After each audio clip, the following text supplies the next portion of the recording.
Hello friends, आप देख रहे हैं एफके एजुकेशन। तो जैसा कि आपको पता है कि मैं यहाँ क्लास 10th फिजिक्स के चैप्टर नंबर 1 को आगे बढ़ाते जा रहा हूँ, जिसमें आगे बढ़ते हुए आज मेरा क्लास नंबर 9 है। और आज का मेरा टॉपिक है अवतल दर्पण में किरण आरेख खींचे, यानी अवतल दर्पण में किस तरह किरण आरेख का निर्माण किया जा सकता है।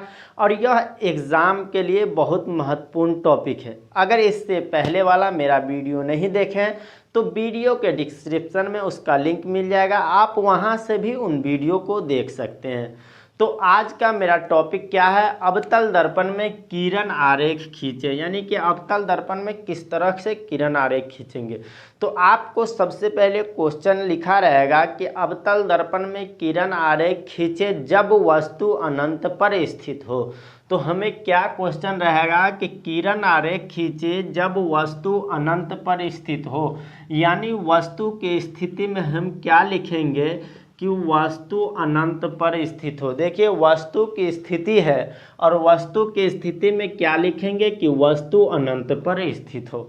तो वस्तु को हमें कहाँ रखना है, अनंत पर। तो किस में, दर्पण में, तो अवतल दर्पण में। तो ये एक अवतल दर्पण मैं पहले बनाऊंगा। तो ये क्या है, एक अवतल दर्पण है जिसका ये P हो गया और ये C वक्रता केंद्र हो गया और ये मुख्य फोकस हो गया। यहाँ से कोई वस्तु अनंत से आ रही है और दर्पण से टकरा रही है और मुख्य फोकस से होकर के गुजर रही है। फिर इसी तरह नीचे से भी कोई वस्तु आ रही है, दर्पण से टकरा रही है, मुख्य फोकस से होकर गुजर रही है। मान लीजिए कोई और वस्तु आ रही है, दर्पण से टकरा रही है, मुख्य फोकस से होकर गुजर रही है। फिर से कोई वस्तु आ रही है, दर्पण से टकरा रही है और मुख्य फोकस से होकर के गुजर रही है। देख रहे हैं, टकराने के बाद वापस जैसे होती है तो मुख्य फोकस से होकर के वापस हो रही है।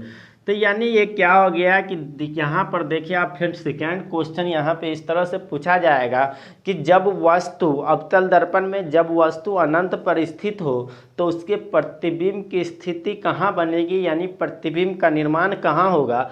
तो आपको देखना है कि देखिए, जब वस्तु अनंत पर स्थित हो तो प्रतिबिंब कहाँ बनेगा, F पर बनेगा। प्रतिबिंब की स्थिति कहाँ होगी, F पर होगी। तो सेकेंड क्वेश्चन भी क्लियर हो गया। सबसे फर्स्ट क्वेश्चन था कि किरण आरेख खींचे जब वस्तु अनंत पर, यानी वस्तु अनंत पर हो तो इसका प्रतिबिंब कहाँ बनेगा, F पर, यानी मुख्य फोकस पर बनेगा। उसके बाद सेकेंड आता है कि इसकी प्रकृति क्या होगी। अगर जब वस्तु अनंत पर स्थित होगी तो इसका प्रतिबिंब मुख्य फोकस पर बना, ये हम समझ गए। तो प्रतिबिंब जब मुख्य फोकस पर बनेगा तो इसकी प्रकृति क्या होगी, यही सब। तो इसकी प्रकृति क्या होगी, आपको देख सकते हैं। अगर कभी दायां साइड प्रतिबिंब बने, यानी कल्पना करें तो काल्पनिक होगी, लेकिन ये बायां साइड बने यानी वास्तव में बनना है। तो यानी इसका प्रतिबिंब की स्थिति यानी प्रकृति क्या होगी, वास्तविक और उल्टा होगा। क्या होगा, प्राकृतिक में हम लिख देंगे वास्तविक और उल्टा। और उसके बाद हमें बताना है क्या कि सर इसका आकार क्या बनेगा। जब वस्तु अनंत पर स्थित हो तो प्रतिबिंब का आकार वस्तु से छोटा होगा या प्रतिबिंब का आकार वस्तु से बहुत छोटा होगा, या बड़ा होगा या बहुत बड़ा होगा। तो आप देख सकते हैं ये वस्तु अनंत से आ रही है लेकिन इसका प्रतिबिंब एक पॉइंट में बन रहा है, यानी वस्तु से बहुत छोटा बनेगा। प्रतिबिंब का जो आकार बनेगा वस्तु से बहुत छोटा, छोटा ही नहीं बल्कि बहुत छोटा। तो ये सभी बात को हम समझ गए। नेक्स्ट अब हमें क्वेश्चन आएगा कि किरण आरेख खींचे जब वस्तु अनंत और वक्रता केंद्र के बीच स्थित हो, यानी वस्तु कहाँ होना चाहिए, अनंत और वक्रता केंद्र के बीच, अनंत और C के बीच।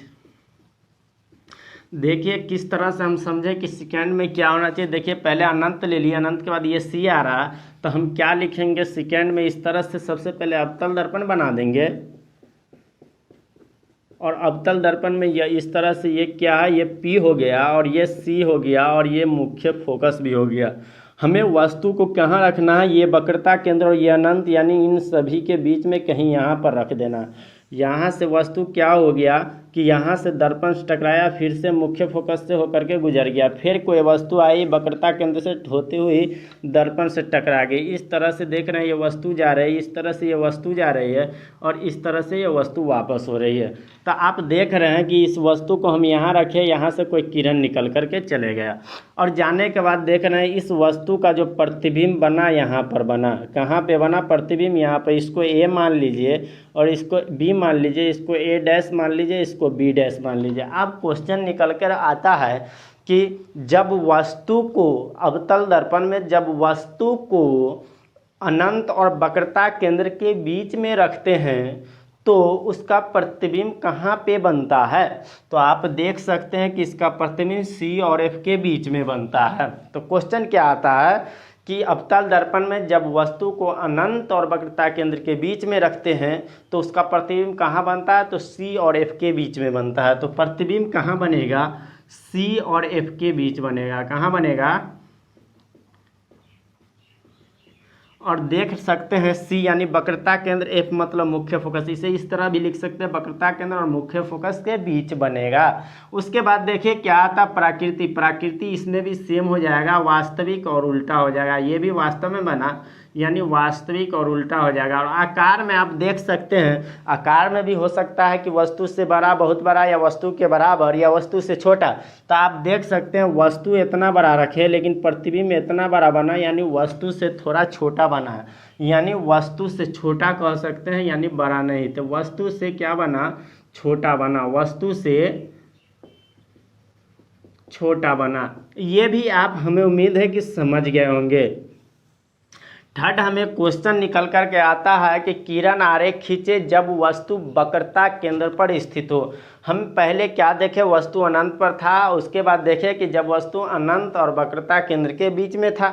उसके बाद अभी हम देखें क्या, जब वस्तु वक्रता केंद्र पर। अब क्या देखेंगे, जब वस्तु वक्रता केंद्र पर हो। कहाँ होना चाहिए वस्तु, वक्रता केंद्र पर। तो देखिए हम इस तरह से क्या करेंगे, फिर से एक फिगर बनाएंगे और इस तरह से ये क्या है, अवतल दर्पण। और अवतल दर्पण बनाने के बाद ये हो गया ध्रुव और ये सी यानी वक्रता केंद्र और ये एफ मुख्य फोकस। तो हमें वस्तु को कहाँ रखना है, यही वक्रता केंद्र पर ही वस्तु को रख। तो देख सकते हैं ये वस्तु है, वक्रता केंद्र पर हम वस्तु को रख दिए और यहाँ से कोई किरण निकला और कहाँ चला गया, मुख्य कि हमें दर्पण पे चला गया। दर्पण से फिर से कहाँ होता हुआ निकलेगा, तो आपको पता है कि दर्पण से होता हुआ फिर मुख्य फोकस से होकर वापस हो जाएगा। उसी तरह से देखिए फिर कोई वस्तु है इस तरह से, मान लीजिए ये भी वस्तु इससे टकराया, फिर इस तरह से होता हुआ यहाँ पर आ गया। फिर ये दोनों वस्तु को आप इसे इस तरह से नीचे लाइए तो ये देखिए ये दोनों वस्तु यहाँ पर आकर के मिली, यानी इस वस्तु का प्रतिबिंब ये नीचे आकर के बन गया, यानी इसका प्रतिबिंब कहाँ बना, यहाँ बना, आप देख सकते हैं। तो फिर से क्वेश्चन आता है कि जब वस्तु को वक्रता केंद्र पर रखते हैं तो प्रतिबिंब कहाँ बनता है, तो प्रतिबिंब भी वक्रता केंद्र पर ही जा कर के बन जाता है। तो जब वस्तु को सी पर रखते हैं तो प्रतिबिंब भी सी पर ही बन जाता है। और इसका क्या होगा, प्रकृति। तो प्रकृति भी वास्तविक और उल्टा ही होता है। प्रकृति क्या होता है, वास्तविक और उल्टा ही बनता है। क्या बनता है, वास्तविक और उल्टा ही बनता है। तो ये भी आप समझ चुके होंगे। उसके बाद हमें ये पता करना है कि इसका आकार जो है वस्तु से बड़ा है, छोटा है या बराबर है। तो आप देख लीजिए यहाँ पे ये जो है, ये देख लीजिए, यहाँ देखिए ये वस्तु है और ये प्रतिबिंब है, यानी जितना बड़ा वस्तु आपको दिख रहा होगा उतना बड़ा प्रतिबिंब होगा, यानी वस्तु के बराबर। प्रतिबिंब का आकार क्या हो गया, वस्तु के बराबर। तो वस्तु के बराबर लिख सकते हैं, किसके बराबर हो गया, वस्तु के बराबर। तो ये भी समझ गए होंगे। फोर्थ क्वेश्चन आता है, देखिए पहले अनंत था, अनंत के बाद देखिए अनंत और वक्रता केंद्र, उसके बाद हम ये वक्रता केंद्र पर ले लिया और वक्रता केंद्र के बाद क्या बचेगा, सी और एफ। यानी हम वस्तु को अब कहाँ रखेंगे, किरण आरेख खींचे जब वस्तु सी और एफ यानी वक्रता केंद्र और मुख्य फोकस के बीच स्थित होगा।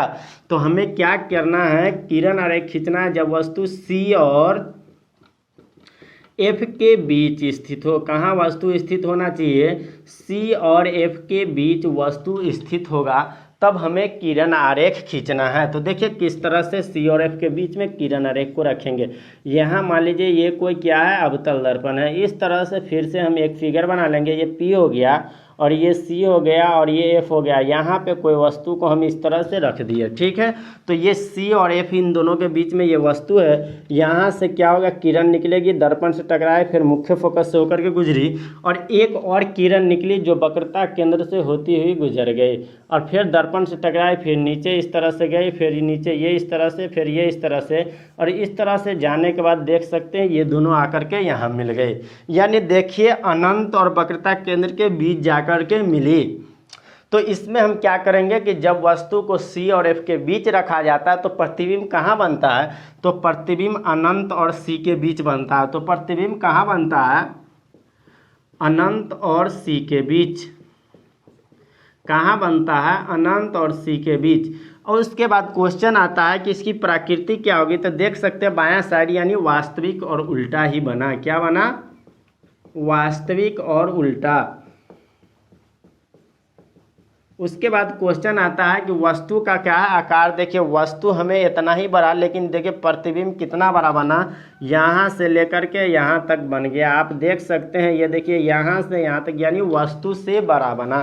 तो प्रतिबिंब कहाँ पे वस्तु से बड़ा बन रहा है, जब C और F के बीच में वस्तु को रखना। देख रहे हैं C और F के बीच, तो वस्तु से बड़ा। तो यह क्वेश्चन आ सकता है कि जब वस्तु को C और F के बीच में रखते हैं तो प्रतिबिंब का आकार वस्तु से बड़ा बनता है या बहुत बड़ा बनता है, या वस्तु के बराबर बनता है या छोटा बनता है। तो वस्तु के बड़ा, वस्तु के बड़ा, यानी वस्तु के बराबर या वस्तु से बड़ा। क्या लिख देंगे, वस्तु से बड़ा।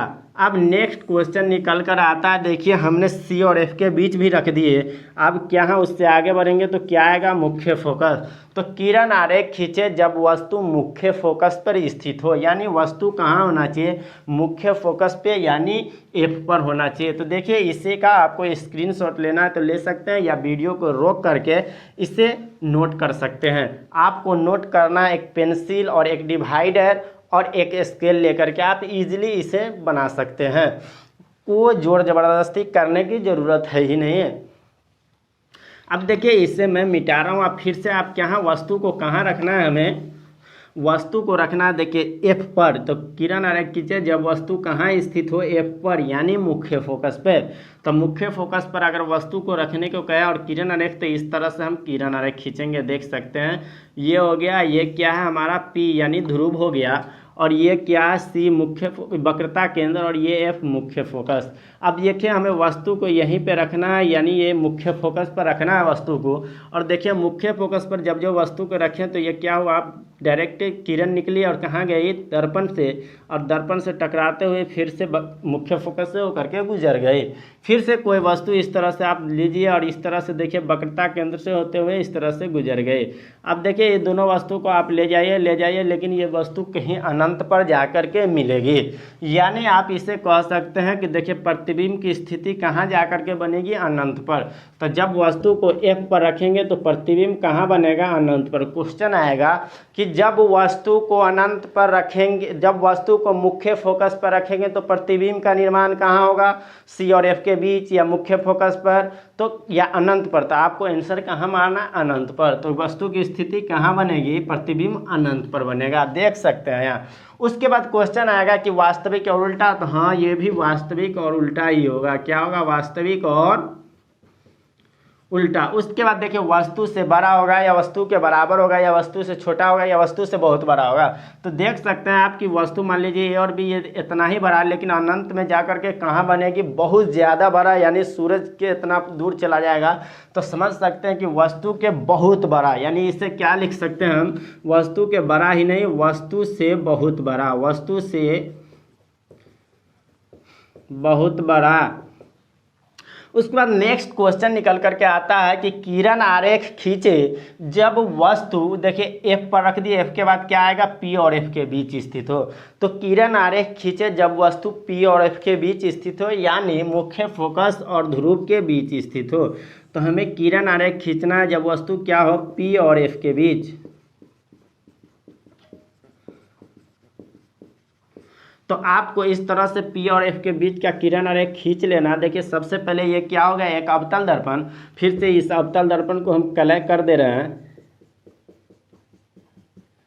और यहाँ से देखिए ये ध्रुव हो गया, ये क्या हो गया वक्रता केंद्र, और ये मुख्य फोकस। लेकिन हमें वस्तु को कहाँ इस बार रखना है, P और F यानी इन दोनों के बीच में हम समझ सकते हैं। मान लीजिए यहाँ पे क्या है, कोई वस्तु है, और यहाँ से कोई वस्तु क्या हुई, मान लीजिए थोड़ा बड़े लीजिए या छोटा, कोई मतलब नहीं है। यहाँ देखिए यहाँ से कोई वस्तु इस तरह से टकराए, टकराने के बाद देखते हैं कोई भी वस्तु मुख्य फोकस से होकर के वापस होती है।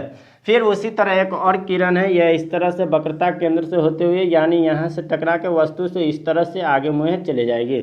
लेकिन देख सकते हैं पीछे आप इसे लाइए और दूरे भागते जा रहा है, यानी कभी नहीं मिलेगा। तो मान लीजिए हम कल्पना कर रहे हैं कि ये वस्तु इस तरह से भी पीछे आ सकती है, यानी इस तरह से ये इस तरह से आ रही है, और यहाँ जा कर के ये दोनों वस्तु देखिए यहाँ पर मिल गई, यानी इसका प्रतिबिंब पीछे जा कर के निर्माण हो गया। देख सकते हैं दायां साइड एक ऐसा ही है, मतलब एक यही P और F के बीच यहाँ वस्तु को रखे कि पीछे जा कर के बना, कहीं और ऐसा नहीं था कि हम वस्तु को रखते थे और पीछे जा कर के बनाता था।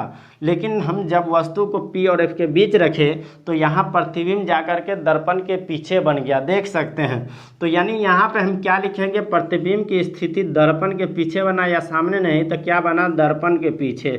तो दर्पण के पीछे कहाँ बनता है प्रतिबिंब, जब वस्तु को हम कहाँ रखते हैं, P और F के बीच रखते हैं। कहाँ रखते हैं वस्तु को, P और F के बीच रखते हैं, तब प्रतिबिंब कहाँ बनता है, दर्पण के पीछे। कहाँ बनता है, दर्पण के पीछे। अब इसे लिख सकते हैं A, और इसे लिख दीजिए B, और इसे A डैश, और इसे क्या, B डैश। उसके बाद देखिए जब पीछे बना यानी कल्पना किए तो ये क्या हो गया, काल्पनिक और सीधा। तो काल्पनिक और सीधा एक ही जगह बनेगा जब वस्तु को ध्रुव और मुख्य फोकस के बीच रखेंगे। ये आपको 100% याद रखना है कि एक ही जगह वस्तु की प्रतिबिंब जो होगा दर्पण के पीछे और काल्पनिक और सीधा बनेगा जब हम वस्तु को P और F के बीच रखेंगे। तो देखिए P और F के बीच रखने से वस्तु कहाँ बना, दर्पण के पीछे बना, और क्या हो गया, काल्पनिक और सीधा। काल्पनिक और सीधा। उसके बाद देखिए वस्तु से बड़ा बनेगा या वस्तु से बहुत बड़ा बनेगा या छोटा बनेगा। तो आप देख सकते हैं वस्तु का साइज इतना बड़ा लेकिन प्रतिबिंब का साइज इतना बड़ा, यानी वस्तु से बड़ा। तो वस्तु से बड़ा भी बनेगा और पीछे भी बनेगा और काल्पनिक भी बनेगा। तो एक ही ऐसा जगह है जहाँ पे हम वस्तु को रखने पर यानी वस्तु को रखेंगे, कोई भी ऑब्जेक्ट को रखेंगे तो उसका आकार वस्तु से बड़ा बनेगा और सीधा भी बनेगा और काल्पनिक भी बनेगा और दर्पण के पीछे भी बनेगा। तो वह है जब वस्तु को हम कहाँ रखें, ध्रुव और मुख्य फोकस के बीच में रखें। तो आज के क्लास में इतना ही, और वीडियो कैसा लगा प्लीज़ कमेंट बॉक्स में बताएं। अगर वीडियो अच्छा लगा हो तो चैनल को सब्सक्राइब कर लें और बेल आइकन को भी दबा दें ताकि आने वाले सभी वीडियो का नोटिफिकेशन आपको मिलता रहे। तो फिर से मिलते हैं नेक्स्ट वीडियो में नए टॉपिक के साथ, और ज़्यादा से ज़्यादा यह वीडियो को अपने दोस्तों में शेयर करें ताकि अधिक से अधिक बच्चे इसका फ़ायदा उठा सकें।